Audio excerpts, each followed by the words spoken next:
ensemble.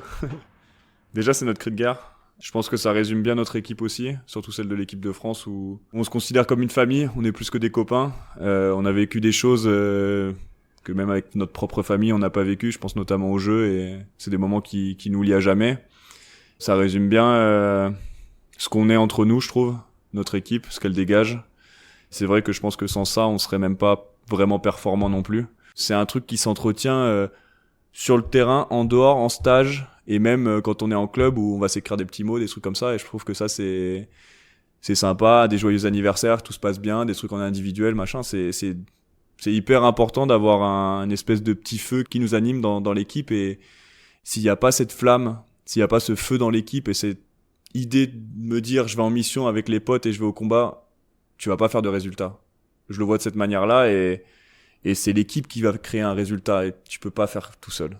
C'est un sport qui se joue ensemble pour le coup, on y revient. Et voilà, sans les autres, sans ton passeur, sans ton libéro qui va t'aider en récep, sans le mec qui fait une défense pour te créer une contre-attaque, sans l'autre, on n'y arrive pas. Et je trouve que c'est un beau sport par rapport à ça. Il n'y a pas d'exploit individuel. Au volley, même si le mec il va faire 1-2 points extraordinaires, ça va pas créer la différence parce qu'au final, il faut en marquer au minimum 75. Donc en fait, tu gagnes un match si ton collectif et si ton équipe joue bien. Et ça, c'est quelque chose qui est beau dans ce sport, c'est que sans l'autre, on n'est rien. Voilà, ça englobe un peu tout ça et je trouve que c'est un bon titre. Ça nous résume bien. Bonjour à tous, bienvenue à vous si c'est la première fois que vous écoutez Ensemble et ravi de vous retrouver si vous êtes déjà des fidèles. Vous êtes de plus en plus nombreux à nous écouter, nous vous en remercions. Avant de rentrer dans le vif du sujet, n'hésitez pas à vous abonner sur Apple Podcast et Spotify et à nous laisser un commentaire. Bonne écoute à tous. Ensemble, le podcast de la Fédération française de volley. Ensemble, France 3, 2, 1, ensemble. Trevor Clevenot, le guide des Bleus. Le guide, c'est un peu beaucoup, non ? Si on doit prendre la manière de travailler et le 100%, etc., ça me colle, dans le sens où, dans ma rigueur de travail, j'ai envie qu'ils voient ce que je fais. Je suis un peu plus lent sur les étirements, je vais faire mon bain froid, je prends mon temps, parce que j'ai besoin de prendre soin un peu de moi, et du coup, c'est vrai que des fois, je les ralentis un peu tous, mais je suis pas quelqu'un qui va parler beaucoup. Je vais essayer de donner quelques conseils de temps en temps, mais je suis pas quelqu'un qui va parler beaucoup aux jeunes ou à l'équipe, etc. Ils savent qu'ils peuvent compter sur moi. Je pense que ça, c'est le plus important, c'est de se dire, Trev, il est là, de toute manière, pour quoi que ce soit, je peux lui parler, lui demander que ce soit des conseils techniques, tactiques, mais aussi dans la vie de tous les jours, je pense que ça, c'est important. Je vais pas parler beaucoup, mais par contre, je vais essayer de montrer un peu comment moi je vois les choses. Transmettre aux plus jeunes, c'est hyper important dans le sens où, il y en a qui sont sur la fin et que malgré tout, on a envie de laisser un héritage et certaines valeurs aux plus jeunes qui arrivent parce qu'on veut qu'ils perfent derrière, quoi. Et nous, on serait les plus heureux de savoir que les jeunes qui arrivent, ils vont faire des perfs et ils vont gagner des choses parce qu'ils ont le potentiel pour le faire. Donc, on essaie juste de montrer un peu l'exemple. Comment dire, de manière naturelle et sans forcer et sans trop parler. Bonjour mon Trève, c'est Pape. Juste un petit coucou pour te signifier toute ma fierté. Non pas uniquement pour tes performances exceptionnelles qui sont le fruit de ta persévérance et de ton engagement, non, surtout pour l'homme sage que tu es devenu. Tu sais, j'ai toujours en mémoire le petit garçon qui échangeait ses premières touches de balle avec ses deux frères sur les plages de Royan. Ça ne me quitte pas et je sais que tu es resté fidèle aux valeurs d'intégrité et de loyauté que tu partages encore aujourd'hui avec tes coéquipiers. C'est de cela dont je suis le plus fier. Voilà, écoute, sache que je te souhaite le meilleur pour la suite de ta carrière, car je suis convaincu que de toute façon, tu sauras faire les bons choix. Allez, je t'embrasse. C'est mon papa, ça fait plaisir, c'est un peu émouvant. Et je lui dois beaucoup aussi parce que c'est un ancien joueur et puis il m'a donné les bonnes valeurs de persévérance, de travail et je pense que ça le touche de me voir aussi comme ça, de persévérer quand je suis dans la difficulté et c'est vrai que il m'a beaucoup appris par rapport à ça et aussi par rapport à ce sport donc voilà, je le remercie, il le sait, on discute beaucoup de volley, beaucoup mais voilà, ça fait plaisir et puis je pense aussi à mes frères, à ma mère qui sont aussi partie intégrante de pourquoi je suis là. La famille, c'est hyper important et voilà, ça fait extrêmement plaisir. Je sais aussi qu'il va me dire que c'est pas fini et qu'il faut aller encore en chercher, mais je suis d'accord avec ça, donc il y a pas de problème.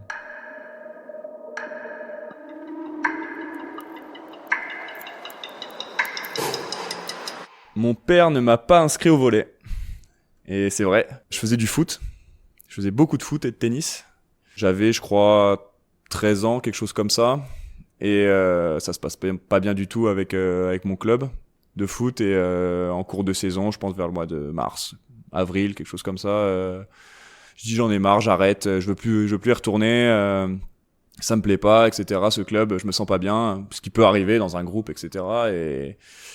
Et c'est mon frère, du coup, on y revient, qui dit allez, tu joues tous les étés sur la plage, t'adores le volley, viens dans mon club, il y a une belle génération en plus qui est là, tu vas voir, va faire un entraînement. Puis mon père était un peu non, je veux pas qu'il fasse ça, parce que pour lui, il y avait pas assez de dépenses physiques lorsqu'on est jeune et que c'est un sport qui est quand même assez technique pour pouvoir faire circuler la balle quand t'as 13-14 ans et pour y arriver, il avait peur que le niveau des autres ou que le niveau de l'entraîneur ne soit pas assez bon et donc je vais quand même faire cet entraînement. Il m'emmène et du coup je tombe sur mon premier coach avec qui j'ai encore des super relations et ça se passe extrêmement bien. Avec une phrase qui m'aura marqué, c'est j'essayais de faire un service tennis normal. Donc ça je le faisais pas de souci. Il me regarde et il fait je vais t'apprendre à servir ce match. Et je lui dis moi je sais pas faire ça. Et là il m'a dit mais on est là pour apprendre. T'as le droit de louper, je m'en fous. Alors que j'étais dans un système avant où j'avais pas le droit à ce côté-là, j'avais pas le droit à l'échec au foot. Et c'est vrai que là j'ai fait le déclic. Il a vu ça aussi et que ça se passait super bien, mon père, et il a dit mais fonce, vas-y, là il y a un bon coach, c'est génial, j'ai vu que t'as transpiré et t'as ce côté-là d'apprendre à faire de nouvelles choses, le droit à l'erreur qui est hyper important et c'est parti comme ça. Bonjour Trevor, Benoît à l'appareil. Ton chemin et tout ce que tu as réalisé, ça me rend fier pour toi et puis tu le dois qu'à toi-même. Avec cette distinction individuelle de meilleur joueur du monde, ça me fait quand même plaisir. Mon premier coach du coup, avec qui on a encore de super contacts. C'est que si j'ai pu être, comme certains le disent, au début, le premier maillon d'une chaîne, tant mieux, voilà, juste tant mieux et avec grand plaisir. Et puis t'as pas encore fait le tour du volley comme Djokovic qui a fait le tour du tennis. Tout double champion olympique que tu es, en fait tu es double champion olympique de rien. C'est le seul moyen d'avoir potentiellement une chance de performer puisque tous les autres vont venir avec des plans pour essayer de vous empêcher de faire ce que vous avez envie de faire. Donc voilà, c'est le seul moyen mais tu le sais aussi bien, voire mieux que moi maintenant. Ouais. Quand tu dis je suis double champion olympique de rien du tout, c'est fort quand même. Et en fait, c'est juste se dire continue à travailler parce que sans le travail, sans cette persévérance, sans se donner à 100% tous les jours, t'es rien. Faut continuer à bosser et jamais se satisfaire de ce qu'on a fait. Et je pense que c'est bien résumé de dire comme ça, c'est que le passé appartient au passé et ça compte plus. Ce côté de jamais être satisfait, je pense que c'est hyper important pour performer. C'est un piège, on va pas se le cacher, dans le sens où c'est dur de rebondir après des JO qui sont gagnés. Il y a combien de personnes qui font des burn-out, etc. par rapport aux JO qui gagnent, et puis après il y a plus rien, c'est le vide. Et justement, c'est dur et on est suivi mentalement aussi par rapport à ça de se fixer des nouveaux objectifs qui sont d'aller chercher un autre titre, c'est important, c'est pour moi. Et puis je pense que quand t'arrives à un point comme il dit dans le message, comme Djokovic, qui a tout gagné, là pour le coup il a vraiment tout gagné. Encore se remotiver, c'est encore plus dur, mais l'appétit vient en mangeant aussi. Je suis très fier de ce qu'on a fait, mais j'ai vraiment envie de le mettre dans le passé et j'ai encore plus envie de gagner du coup, parce que quand tu sais ce que ça fait, t'as envie de le revivre aussi. Je le vois comme ça, mais après faut savoir travailler pour y arriver et se donner la petite chance, quoi.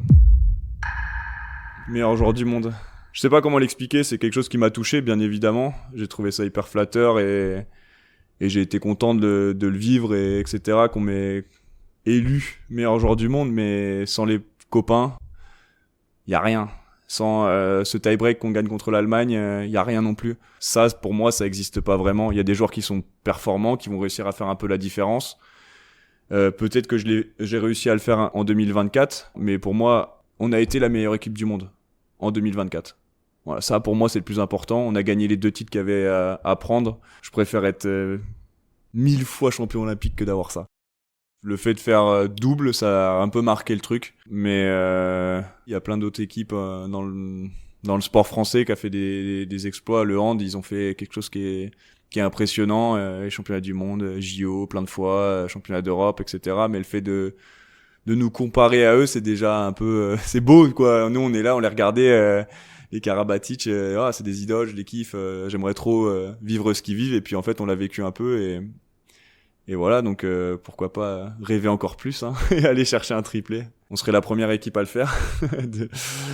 On y croit, c'est loin, parce que c'est 2028, il y a beaucoup de travail à faire, des jeunes à intégrer, donc faut se préparer doucement, avec une vision où là pour le coup je pense que tout le monde va vouloir nous tuer, mais vraiment, parce que si tu fais ça, toutes les équipes vont se dire là c'est fini, ça va être compliqué de faire comme eux, etc. Mais on y croit, et justement je pense que ça va nous donner un petit côté épicé où venez nous rentrer dedans, on va encore plus vous rentrer dedans justement.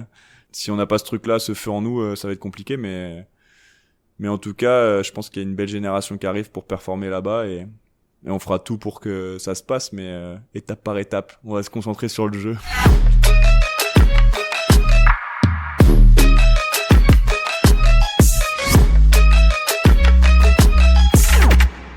Quand je suis arrivé en 2015, j'ai senti que les mecs y croyaient vraiment déjà. Les Totti, les Erwin, tu sentais que c'était une génération qui avait très faim. Laurent avait vraiment, Laurent Tilly, mis en place cette culture, je trouve, et c'est d'autant plus beau, c'est que lui, il est arrivé en disant on va prendre une médaille au JO. C'était son plus grand rêve, et il a mis cette culture de travail, cette culture de vouloir manger tout le monde. Et en fait, petit à petit, tout le monde y a cru, quoi, dans l'équipe. Et ce qu'a fait les Totti, les Losco qui sont encore là, les Erwin, franchement, c'est monstrueux, parce que ils ont transmis à chaque fois, ceux qui sont arrivés, des valeurs de groupe, des valeurs d'entraînement, des valeurs de se tenir au courant si tout va bien. Le mec blessé, il revient, il se sent comme dans une famille. Et ça, c'est hyper important, je trouve, par rapport à la transmission aux plus jeunes, mais aussi de se dire, on est capable de le faire, on est capable d'aller chercher des titres. Et les jeunes qui arrivaient, ils croyaient aussi. Et je trouve que c'est vachement dur de changer cette identité, cette vision des choses dans un collectif qui était pas hyper performant, et de se dire non, nous on va aller chercher une médaille au jeu, vous allez voir, ça prendra le temps qu'il faut, mais on va y arriver, quoi. À Tokyo, quand on est champion olympique, c'est envahissement de bonheur, là. Il y a tout qui s'écroule un peu, surtout qu'on n'y croyait pas vraiment après le début de la compétition. Le premier objectif à Tokyo, c'est de sortir des poules, et en fait on va chercher l'or sur 3 derniers matchs vraiment de très très haut niveau, et là ça fait du bien, quoi. Vraiment, là c'était incroyable, En arrivant à Paris, c'est différent, je trouve qu'on s'était fixé l'objectif déjà d'aller en demi, et on veut être là à jouer les médailles. En gros, c'est le premier truc vraiment qu'on se dit, et puis une fois que tu commences à être dans le tournoi, tu sors de poule, t'as un gros quart de finale où c'était extrêmement dur contre l'Allemagne, et puis après, je pense qu'on a joué peut-être notre meilleur volley de tout l'été sur les 2 derniers matchs, et on finit par choper l'or, et c'est beau, quoi. L'ambiance au match, c'était incroyable dans la salle, c'était fou, et puis le jouer, tu joues devant tes potes, devant ta famille, tes proches, enfin là c'est spécial, hein, parce que tu joues les jeux surtout devant eux, et c'est quelque chose qui est hyper beau. Et si je dois retenir un truc du village, c'est franchement, on est resté soudés, et si tu le fais pas, t'arrives pas à performer. Tu perds tellement d'énergie dans le village qu'il faut rester ultra unis, etc. Et nous, on était comme ça, quoi. Nous, c'était, je vais le dire, mais bon, c'est pas grave, on se buvait une bière à la fin des matchs, mais on était les 13 ensemble. Dans l'appartement, on se buvait une bière, et c'était notre moment à nous de se dire, on se boit une bière entre nous, là, on décompresse, mais c'était l'équipe. Et quand je disais, on revient sur le mot ensemble, on était ensemble après les matchs. Et ça, je pense que c'est rare dans un sport co de vivre ce truc-là jusqu'au bout, jusqu'après les matchs. Le mec qui partait faire les soins, il revenait dans la chambre et il buvait une bière avec nous parce que c'était notre moment à nous. Ça, c'est une grande fierté, et je pense que c'est des moments qui sont vraiment magnifiques, quoi. Le coach était plus que ok, je pense qu'il était super content de nous voir vivre ce moment-là ensemble, justement. Il disait mais ça c'est votre moment, c'est génial. C'est des moments où ça soude encore plus le groupe et tant qu'on bossait bien après le lendemain, il y avait pas de souci quoi. En étant raisonnable bien sûr, on est en pleine compète, mais c'est des moments qui sont hyper importants pour créer un espèce de groupe ensemble pour le coup. Celui qui a fait les règles du remplaçant qui ne reçoit pas de médaille et qui est pas champion olympique, c'est juste quelqu'un qui connaît pas le sport co et qui connaît pas les préparations pour atteindre ce titre-là. Et en fait, c'est pour ça que la cérémonie dure 50 minutes, c'est qu'on bloque simplement la cérémonie en tant qu'équipe. On est dans les couloirs de l'aréna et en fait, on apprend que Tim, Karl du coup, qui a pas le droit de venir avec nous sur le podium, n'a pas de médaille. Et là, il y a ce moment où on est dans les couloirs et puis je vois Barthélemy Chinaniese, ouais. Il aime bien un peu exagérer Babar dans ce genre de situation, qui dit bon allez on y va. Et puis il commence à vraiment partir. Et là, tu sentais vraiment dans les yeux des gens qui organisaient, non mais c'est pas possible, on est au jeu en France, à Paris, en plus vous venez de gagner, si les Français montent pas sur le podium, il va se passer quoi? C'est vrai que Babar, il a vraiment mis le coup de pression en plus, en mode bon allez on y va maintenant, on s'en va, on retourne dans les vestiaires quoi. En disant aux gens que ça sera sans nous dans ces cas-là, si Tim peut pas célébrer avec nous, il a fait partie intégrante de l'équipe depuis 3 mois de préparation et on le voyait pas ne pas venir avec nous, donc on commence à bloquer, ça parle, etc. On finit par avoir l'accord qu'il puisse venir sur le podium avec nous. Donc déjà, on avait fait un premier pas, on accepte qu'ils reçoivent la médaille plus tard. Et en fait, je fais ce geste de lui donner ma médaille pendant un court instant parce que je voulais aussi qu'il se sente concerné, qu'il partage ce moment avec sa famille, d'être célébré comme champion olympique parce qu'il est champion olympique. Et c'était juste un petit moment de partage entre nous et c'est notre équipe qui vit comme ça.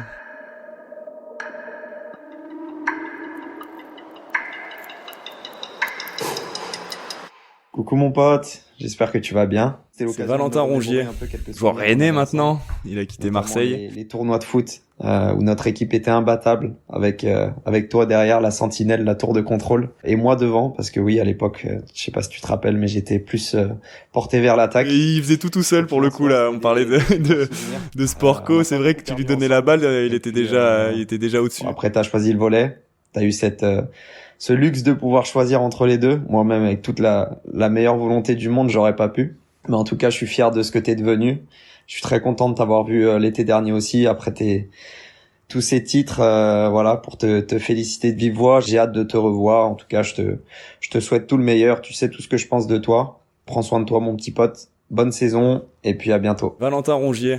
J'ai gardé vraiment un très bon contact avec lui. J'ai fait beaucoup de foot avec lui quand j'étais à Nantes. On a joué dans la même équipe et puis c'est vrai qu'on gagnait pas mal.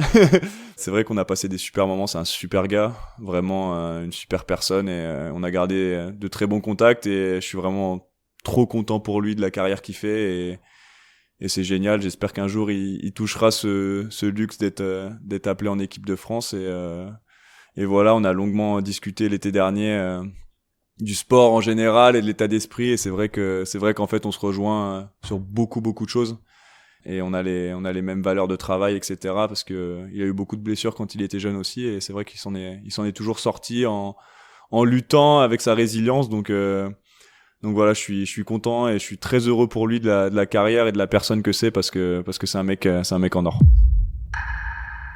À la fin de ma carrière, je veux pouvoir dire que j'ai pas de regrets. Je pense que c'est assez simple. Juste me dire que j'ai donné le 100% à chaque entraînement, d'avoir vécu tout ce que j'avais à vivre dans ma carrière de volleyeur et surtout de pas avoir de regrets sur des choix ou sur ma manière d'être sur un terrain ou par rapport à mes coéquipiers. Après, la perf, c'est top, mais sans ce côté-là de se dire je me donne à 100%, tout le temps, elle est différente. Donc juste pas avoir de regrets et juste tout donner pour moi-même et pour mon équipe, je pense que c'est comme ça que j'aimerais finir ma carrière en me disant bon, là j'ai tout donné, je suis heureux comme ça. Et on aimerait revenir aussi, je pense. Enfin, faut le dire, on aimerait revenir en France jouer dans nos salles devant notre public et ça malheureusement à l'heure actuelle, on n'y arrive pas, on peut pas. C'est économique et on le sait, c'est financier, les clubs ils peuvent pas réussir à mettre déjà en place une structure qui fait qu'on revienne et puis des salaires, etc. Et puis l'enjeu sportif où on cherche nous un peu cet équilibre-là et pour le moment cet équilibre il est à l'étranger. Donc voilà, mais on espère qu'il y ait des gens qui veulent y croire, investir, et nous, on serait les premiers à revenir et essayer de créer justement quelque chose qui fait que le volley grandisse, comme l'a fait Erwin. Erwin a fait un passage en France et c'était le feu, quoi. C'était génial. Moi, j'étais le premier à regarder les matchs le vendredi à la télé parce que j'avais envie de regarder les salles pleines. Ça me plaît, quoi. Et nous, on fera tout, je pense, si on est en France, pour que ça grandisse, quoi.